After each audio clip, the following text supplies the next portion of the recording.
My name is Erin, and I was the first grandchild in the family. You'd think that would have meant something. But the truth is, I was never really one of them.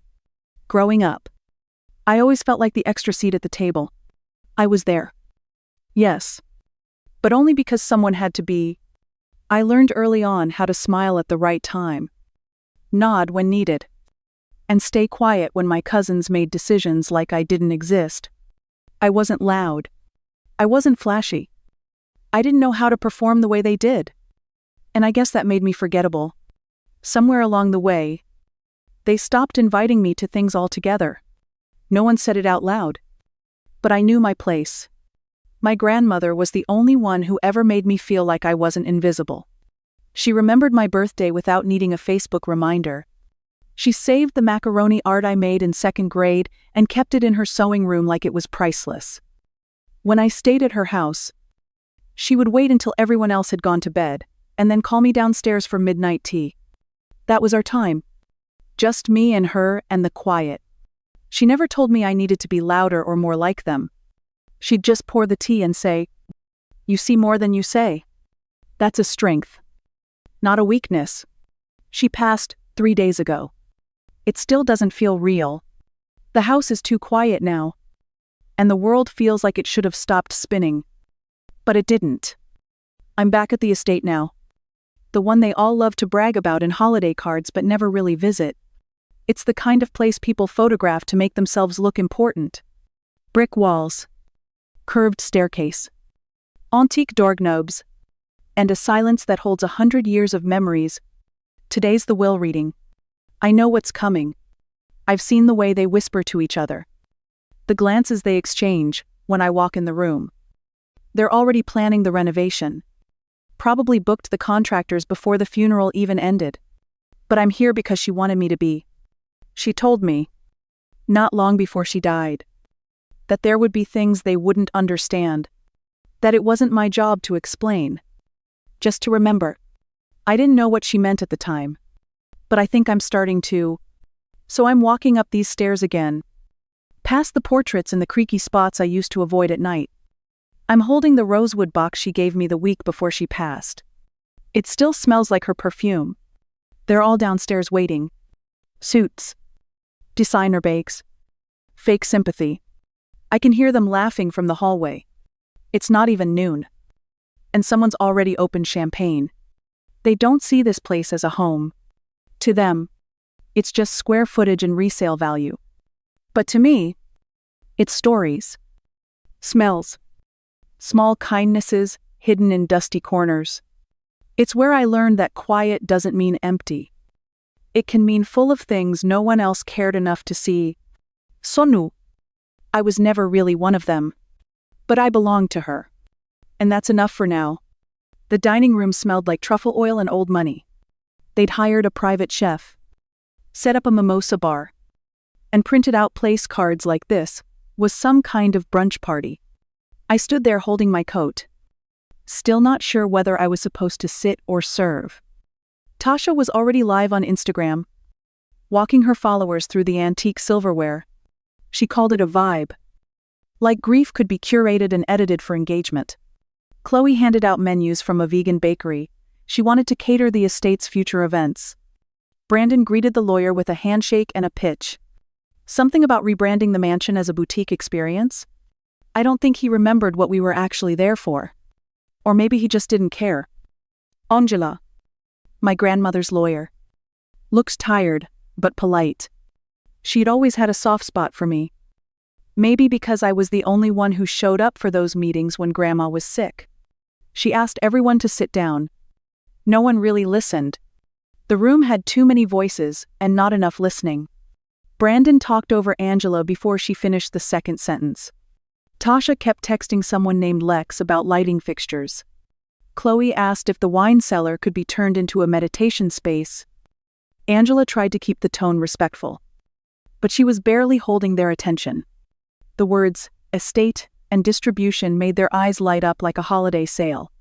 When Angela said the phrase, equal division, Brandon smirked. Tasha clapped once like it was good news. Chloe was already checking her bank app. I sat in silence. the jewelry box resting on my lap under the table. No one asked me how I was. No one mentioned Grandma's name. Then came the real reveal. Tasha leaned forward. All business. She wanted to turn the West Wing into an event space. Chloe said it would be perfect for retreats and influencer pop-ups. Brandon joked about renting it out to weddings. His voice echoed in the high ceilings like ambition on a loop. I asked if we could slow down. Just talk. Maybe agree on preserving a few things first. They all looked at me like I'd suggested building a moat. Brandon told me this was the future. That Grandma's memory wasn't in wallpaper or dusty books. It was in the opportunities we made from what she left behind. Tasha said, "Majority rules." Just like that? 3 votes to 1. No discussion. No hesitation. Chloe smiled like it was done. And maybe it was... Angela tried to speak again. To explain a clause she hadn't reached. Brandon waved her off. He said we trusted her to email the rest. I looked around the table and realized no one else was grieving. They were celebrating.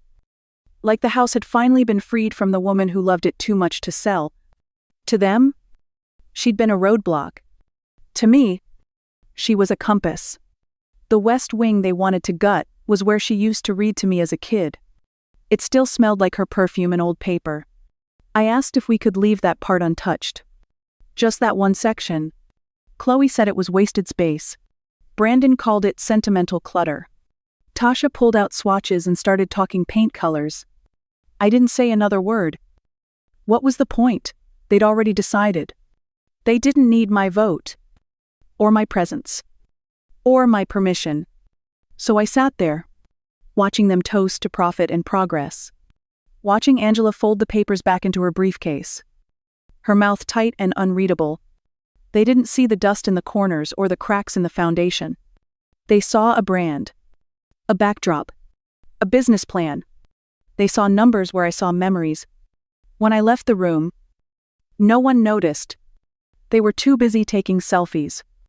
I walked back upstairs. Back to her study. The only place in the house that still felt like her. I closed the door and opened the box she gave me. Inside were the pearls. The letter.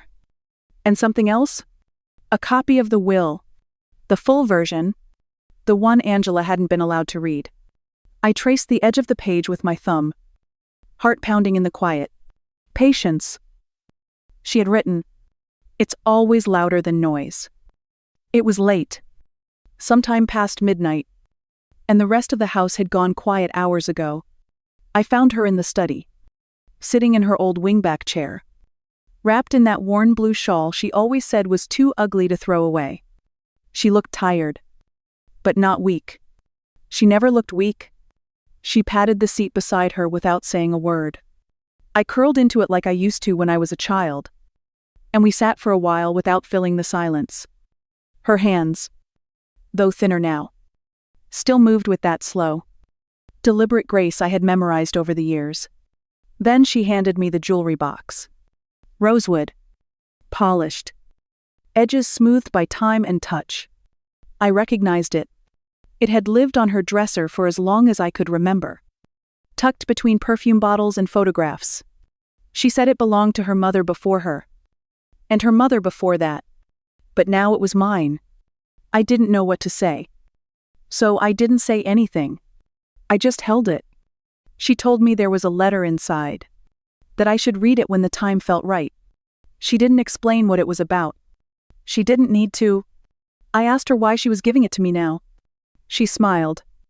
Not with her mouth. But with that small softness in her eyes. Because you see what they don't. She said. You always have. I wanted to ask her more. To press for details. But I didn't. Something about the room. The hour. Her voice. It all told me to let the moment stay small. She leaned her head against the back of the chair and closed her eyes. Just before she drifted off, she murmured one last thing. Patience is the best revenge. I held those words like a secret. Unsure what they meant. But certain they would matter. Even then. I think I knew she was leaving me more than a box. She was leaving me a map. A quiet path only I would be able to follow. They gave me a plastic bin and a 2-hour deadline. Anything I wanted to keep had to fit inside it. Everything else was getting hauled out the next morning. Brandon said it with a grin. Like he was doing me a favor. Tasha reminded me that clutter didn't count as heritage. I walked through each room like I was walking through someone else's memory. They didn't see the story in the cracked teacup, or the warmth in the faded quilt folded on the couch. They called it junk. They called it dead weight. I didn't argue. I didn't waste energy trying to make them see what they didn't want to. Instead, I picked up the small things that mattered. The pocket watch Grandma wore pinned to her apron. A book of pressed flowers labeled in her handwriting. A photo of her standing barefoot in the garden. Holding a basket of tomatoes like a trophy, Angela found me in the hallway. A clipboard tucked under her arm. She looked around at the chaos workers measuring windows. Chloe flipping through a color palette and met my eyes with something steadier than sympathy. She told me, softly, to read the full will, all of it, and to keep copies. I nodded. I already had the envelope tucked inside my coat pocket, and the box Grandma gave me hidden under my bed. I hadn't opened either yet, but I would. When the time was right, that night, I started recording, quietly, with my phone angled low. I filmed the library shelves being emptied, the original chandelier unscrewed from its base, the stained glass window measured for removal. I filmed Chloe laughing at a book of handwritten recipes and tossing it into a trash bag. No speeches. No confrontations. Just footage. Just truth. They didn't notice. Or maybe they didn't care. Tasha posed with a sledgehammer. Brandon made a time-lapse of the carpet being ripped up. Chloe posted a photo captioned Phase 1, Goodbye Dust. Hello dollars. I said nothing. I just kept walking the halls.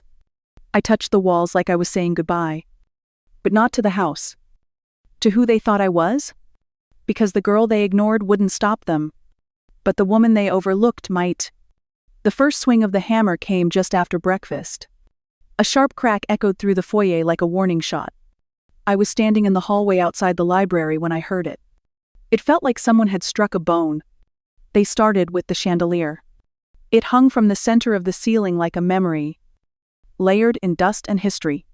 Tasha called it tacky. Brandon told the workers not to worry if it shattered. It wasn't coming back. I watched them wrap it in plastic and lower it like it was dead weight.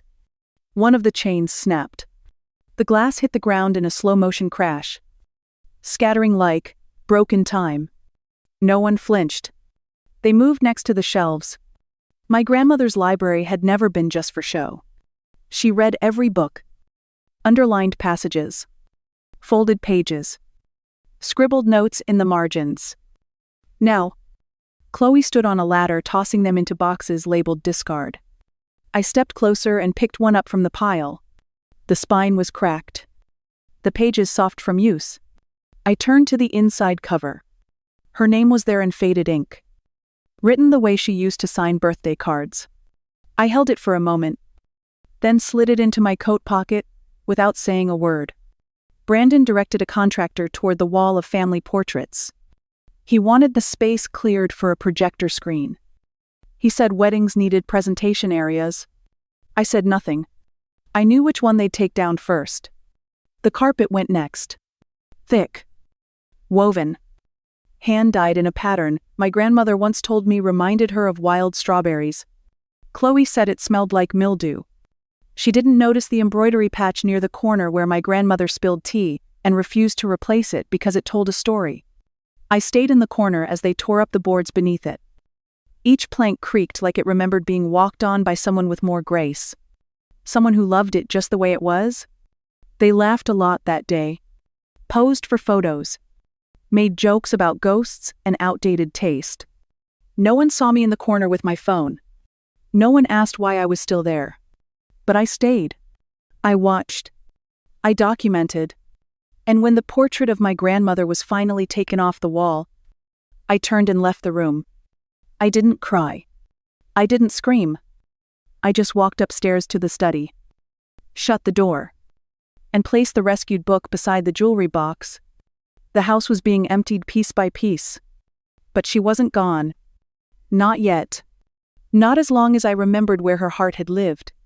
By the second day, the demolition crew moved faster.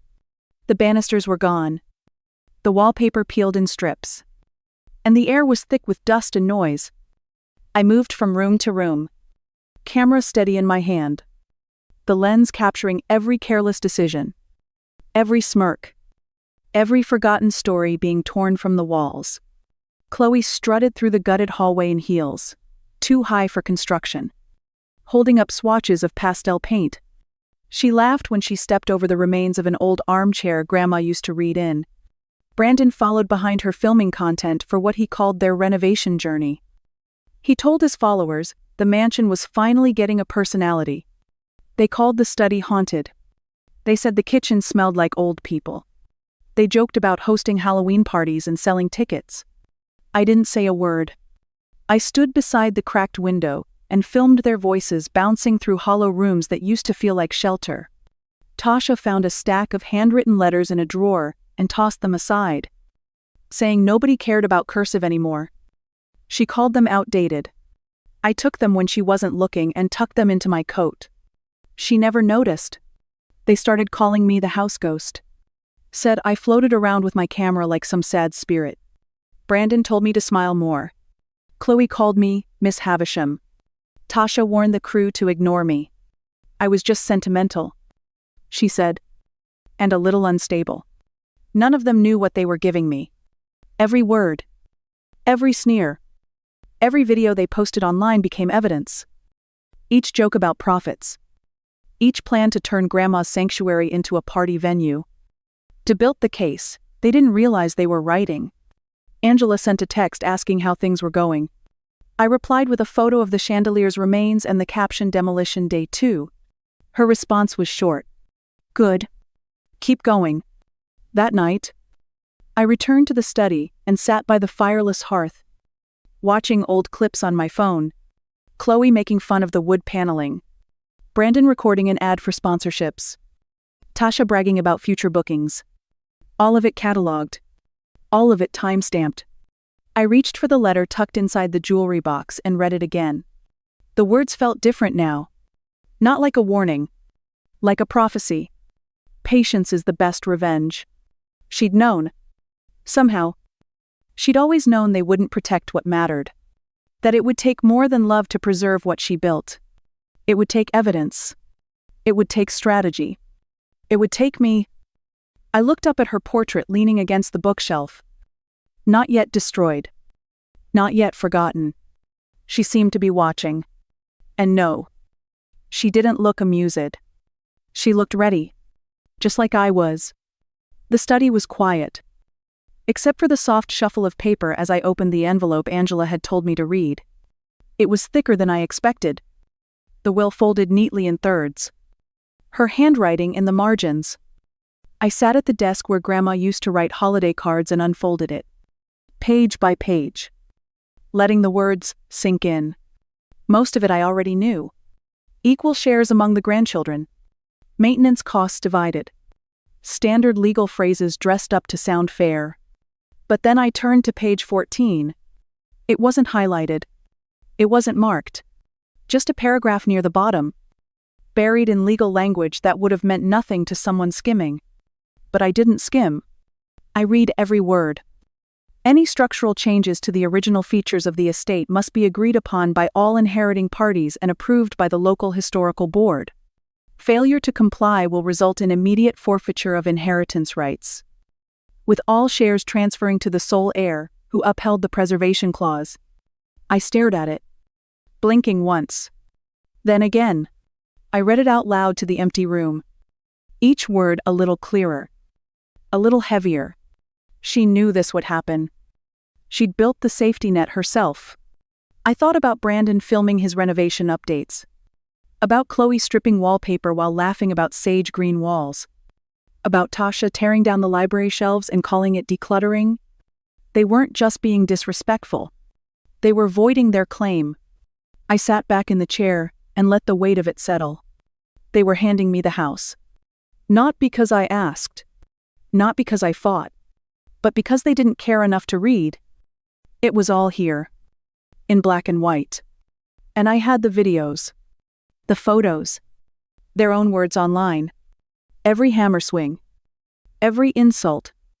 Every careless step they'd made the case for me. My heart was pounding. But I didn't move.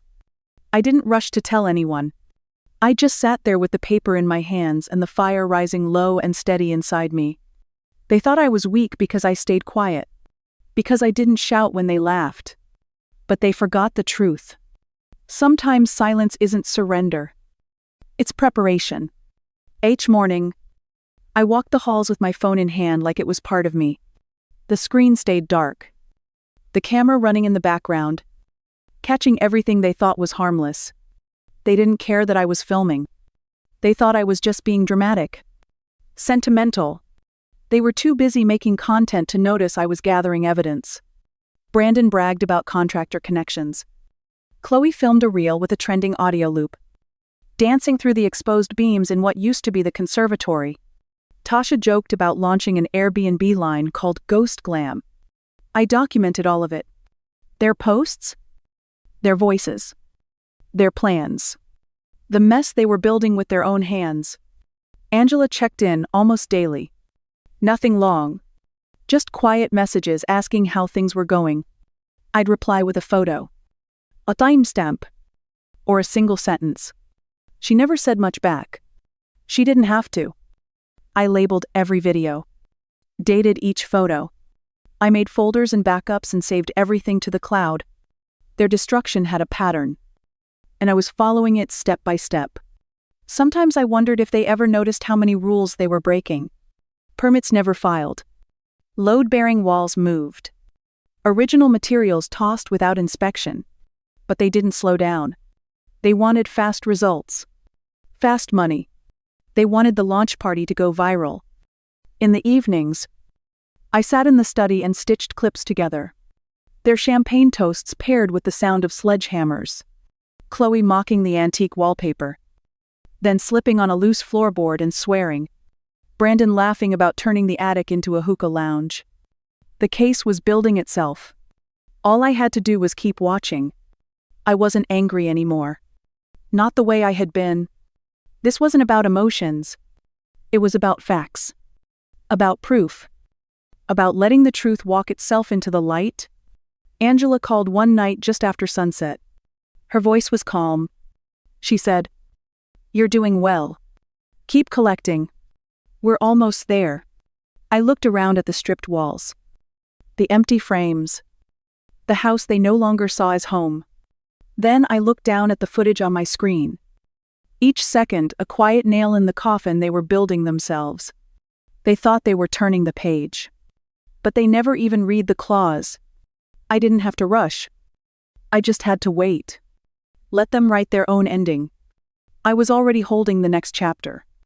The dining room felt colder than usual, even with the afternoon sun slanting through the tall windows. I arrived early and set 4 folders down at the table. One at each seat. Each one held a copy of the full will. The photographs. The permit violations. The screenshots. I didn't add any notes. The evidence spoke louder without commentary. Angela stood by the fireplace. Calm and unreadable. Her phone already in her hand. She nodded at me. Then sat silently. She knew what today was. Not a conversation.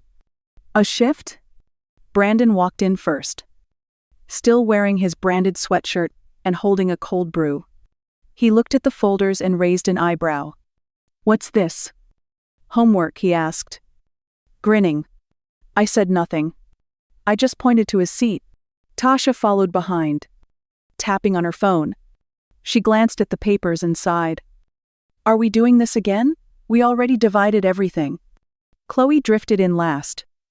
Eyes rimmed with glitter. She wore white like it was a costume. Like innocence could be sewn into fabric. They sat.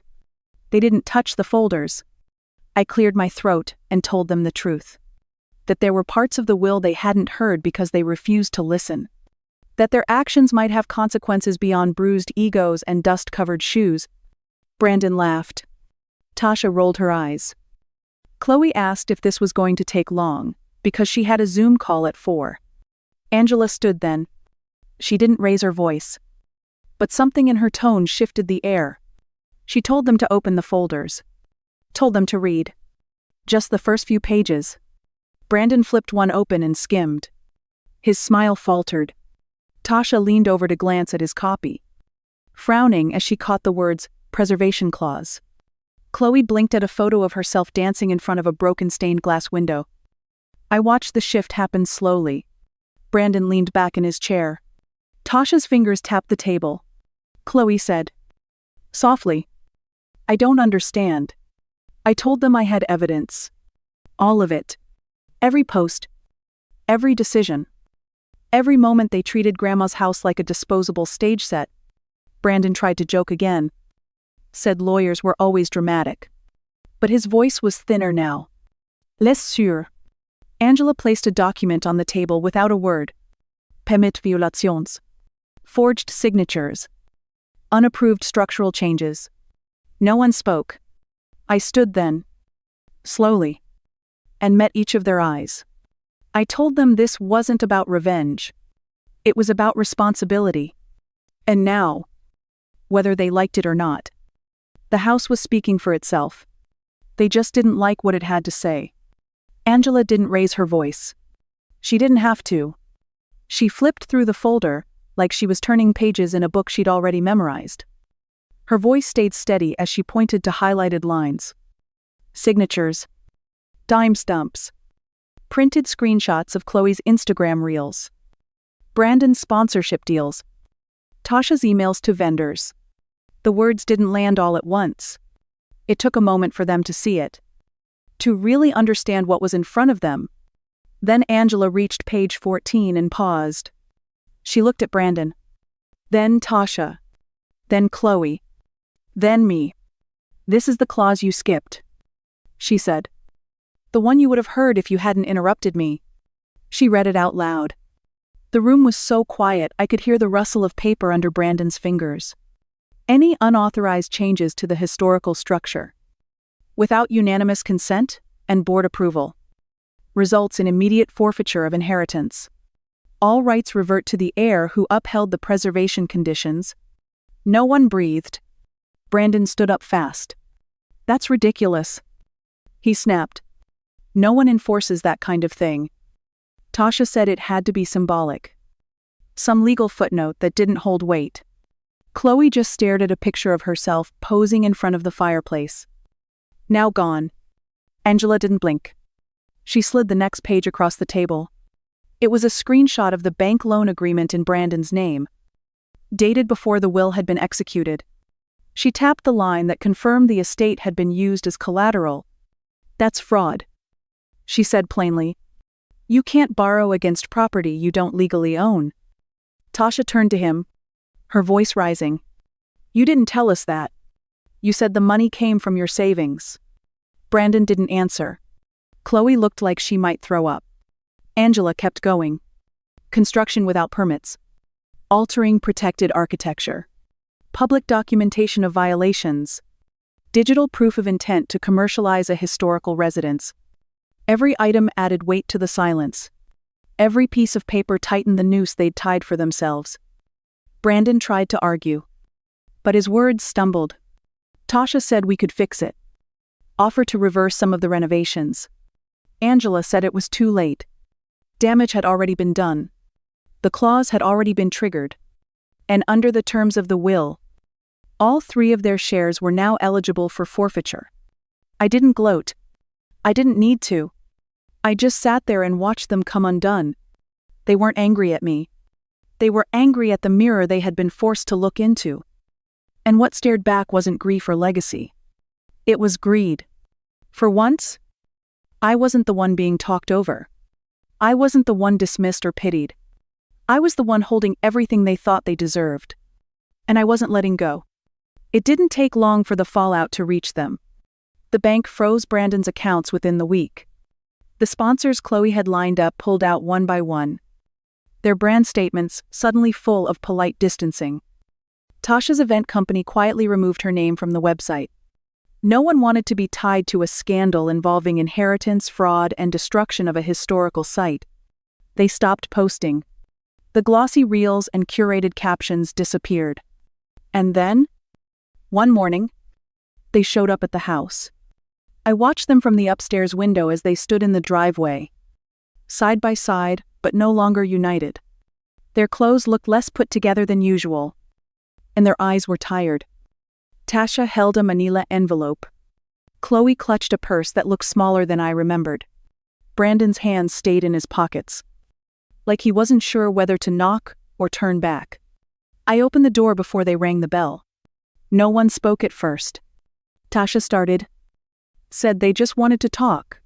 Chloe offered a faint smile that didn't reach her eyes. Brandon looked at the porch like it used to belong to him. We stepped into the front hall, still partially covered in restoration tape. The silence was sharp. They asked if there was any way to undo the forfeiture. If I could speak to the lawyer. If I'd consider letting them help with the preservation effort. They used words like misunderstanding and family and fresh start. I listened. Then I told them no. I said it without anger. Without pride. Just fact. I told them this house didn't need more ideas. It needed protection. It needed someone who remembered what it felt like to belong to something that wasn't for sale. Brandon said he'd lost everything. Chloe's voice cracked when she said she might have to move back in with our aunt. Tasha looked straight at me and asked if I was proud of myself. I said no. Because this wasn't pride. It was peace. I didn't win to watch them lose. I wasn't here to humiliate them. I was here because someone had to stand between what mattered and what could be torn apart for profit. I was here because Grandma asked me to keep it safe. And I finally understood what that meant. They offered apologies. Half-formed and full of timing. They asked if I'd reconsider. I said I hoped one day they'd understand that I wasn't being cruel. I was drawing a boundary they had taught me to build. When they left, the house felt still again. Not empty. Not bitter. Just quiet. The kind of quiet that holds its own weight. The kind that doesn't need to explain itself anymore. I walked back to the study, sat at the desk where this all began, and looked around at the things that remained. A scarf still hanging over the chair. The faint scent of old tea leaves in the drawer. A single book sitting on the windowsill. Just where she left it. They laughed at my books once, but I saved the pages they never bothered to read. And now, I was the one writing the ending. The first snow fell as the last of the scaffolding came down. It dusted the windowsills like powdered sugar, settled along the slate roof, and caught in the branches of the old oak trees that lined the drive. I stood at the front door of the mansion, keys in one hand, a thermos of tea in the other, and let myself feel it. The quiet, the stillness, the shift. Inside, the air smelled of varnish and wood glue. The floors had been repaired plank by plank. The conservatory glass had been replaced with handmade panels to match the originals. The light filtered in just like it used to, casting soft patterns across the tiled floor. The same way it did when I sat there at 5 years old, drawing suns with broken crayons. The house was whole again. Not perfect. Not polished. But held together with care. Not ambition. It breathed differently now. A few days earlier, Maria from the restoration team had handed me a small box they found in the library wall. Tucked inside was a deed to a cottage in Vermont and a bundle of handwritten letters tied with faded ribbon. The top note was addressed to me in Grandma's careful, looping script. My dearest Erin. It read, "If you're reading this, then you did what I hoped you would. You protected what mattered. Even when no one stood beside you. That's what love really looks like. Not noise. Not show. Just the decision to stay. To remember." I sat on the window seat and read them all. Letters about her own youth. About secrets she kept and regrets she carried. About mistakes she never got to fix. And the hope that maybe I would carry things forward with a little more grace than she could offer in her time. She told me the cottage had been her escape once. A place no one knew about. Not even the family. She left it for me because she wanted me to have a space that wasn't tied to survival. Just peace. Just mine. I thought about selling it. Just for a second. But then I thought about her laugh. Her late-night tea. The way she looked at things others overlooked. I thought about what it meant to rebuild. Not to flip or brand or broadcast. But to preserve. So I didn't list the mansion. I didn't open it for weddings or filming or curated experiences. I opened it for tours. For anyone who wanted to see what memory looks like when it's held with care. I let local school groups visit. Walked them through each room. Told them about the lives lived here before.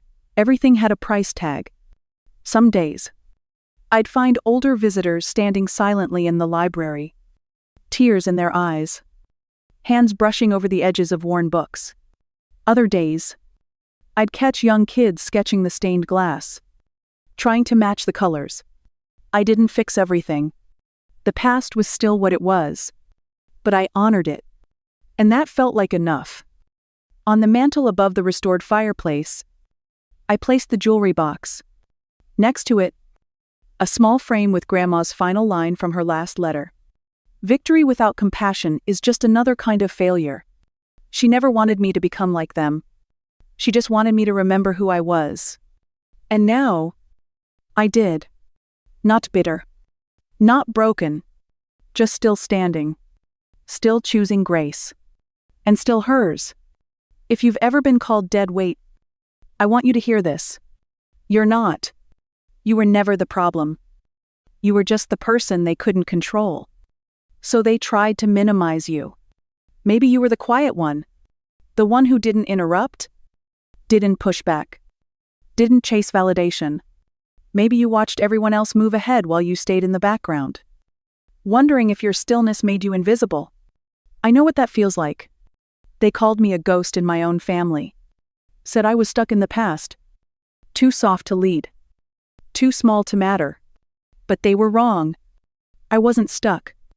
I was steady. And I wasn't small. I was watching. Sometimes the people who get overlooked are the ones holding everything together. The ones who remember the details. Who see what's missing.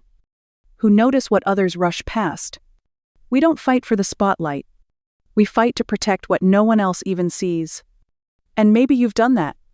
Maybe you've protected people who didn't thank you. Or places that didn't survive. Maybe you've kept your voice small to avoid conflict.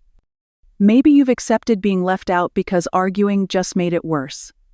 That doesn't make you weak. That makes you exhausted. And still here.